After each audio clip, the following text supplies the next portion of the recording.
नमस्कार दोस्तों, स्वागत है आप सभी का आपके अपने YouTube channel Patel India education में।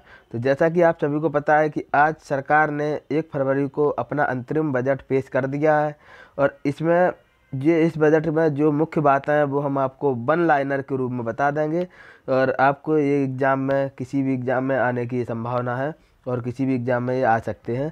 जैसे कि आरआरबी का एग्ज़ाम होने वाला है या इसके आगे भी जो भी एग्ज़ाम होने वाले हैं करंट में 2-3-4 महीने में।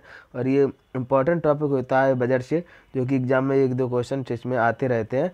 तो आप लोग ज़रूर इसको पूरा देखिए, अंत तक देखिए। 30-31 पॉइंट है जो आपको एक लाइन में हम आपको बता देंगे। तो पढ़ के दिखा देते हैं, सुना देते हैं आप लोगों को। तो पहला पॉइंट है, ग्रेच्युटी की सीमा 10 लाख से बढ़ाकर 20 लाख कर दी गई है।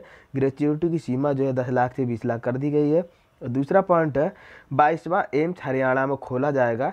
ये देश का जो 22वां एम्स है वो हरियाणा में खोला जाएगा। ये इंपॉर्टेंट प्रश्न है, किसी भी एग्जाम में आगे आ सकता है, करंट का क्वेश्चन ये बन गया है। तो न्यू पेंशन स्कीम एनपीएस में सरकार की भागीदारी 14% कर दी गई है। अब सरकार की जो भागीदारी है जो एनपीएस में 14% कर दी गई है। और एनपीएस के विरोध में जो ओपीएस था, एनपीएस का इस समय विरोध किया जा रहा है। जो सरकारी कर्मचारी जितने भी लोग हैं, सारे विभागों के लोग हैं, तो उन्होंने एनपीएस का विरोध किया है। वो सभी लोग ओपीएस ओल्ड पेंशन स्कीम मांगने की बात कर रहे हैं। जैसे कि सरकारी शिक्षक हो, कोई भी कर्मचारी हो, सारे लोग एनपीएस का विरोध कर रहे हैं इस समय। तो वो लोग ओपीएस ओल्ड पेंशन स्कीम लागू करने की बात कर रहे हैं, लेकिन सरकार अभी उनकी बात नहीं सुन रही है। तो थर्ड पॉइंट ये था कि न्यू पेंशन योजना एनपीएस में सरकार की भागीदारी 14% कर दी गई है।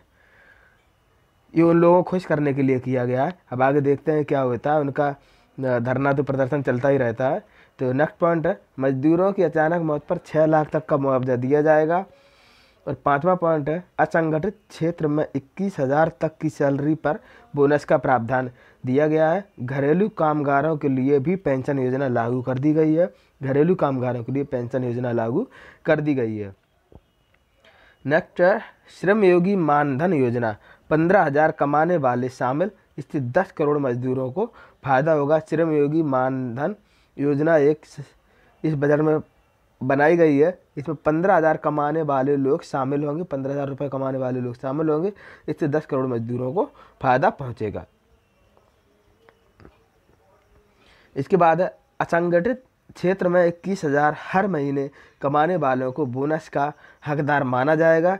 और नेक्स्ट पॉइंट, उज्ज्वला योजना के तहत अब तक 6 करोड़ घरेलू कनेक्शन दिए गए हैं। 2 करोड़ और कनेक्शन दिए जाएंगे। ये सरकार का लक्ष्य है कि आगे 2 करोड़ कनेक्शन उज्ज्वला योजना के तहत और दिए जाएंगे।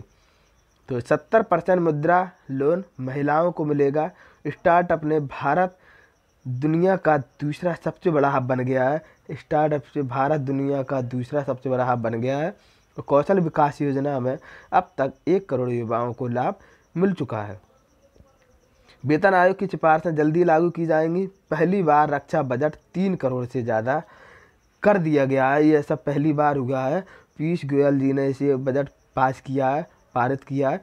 तो इन्होंने पहली बार रक्षा बजट 3 लाख करोड़ से ज़्यादा कर दिया है। 5 साल में 1.53 करोड़ मकान बने। मनरेगा के लिए 60,000 करोड़ रुपए दिए जाएंगे। असंगठित क्षेत्र के लिए भी हर महीने 3,000 रुपये तक की पेंशन।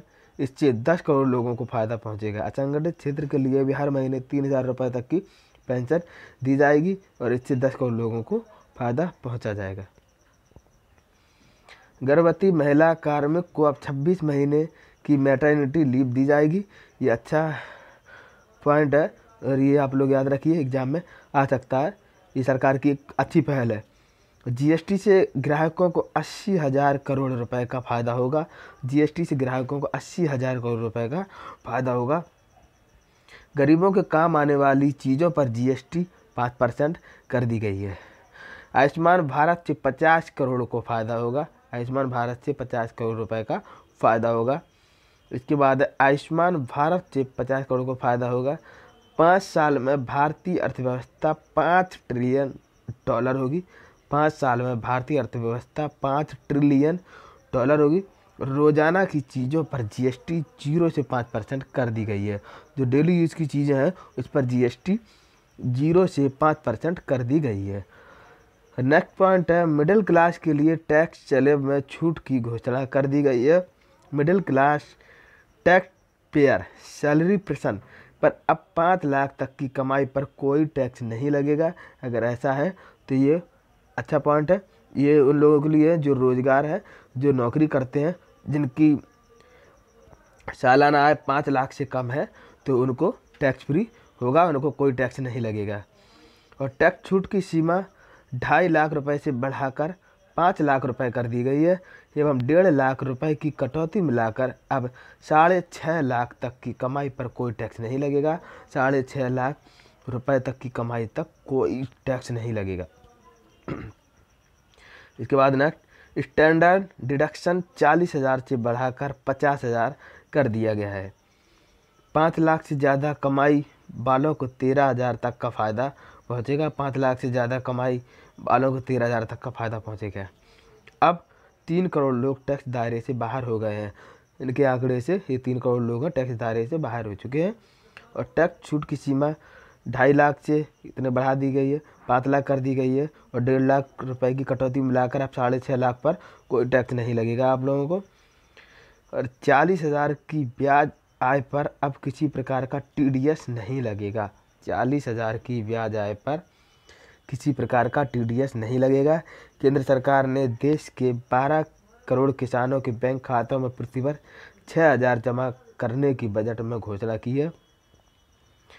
केंद्र सरकार ने देश के 12 करोड़ किसानों के बैंक खातों में प्रतिवर्ष 6,000 रुपये जमा करने की बजट में घोषणा की है।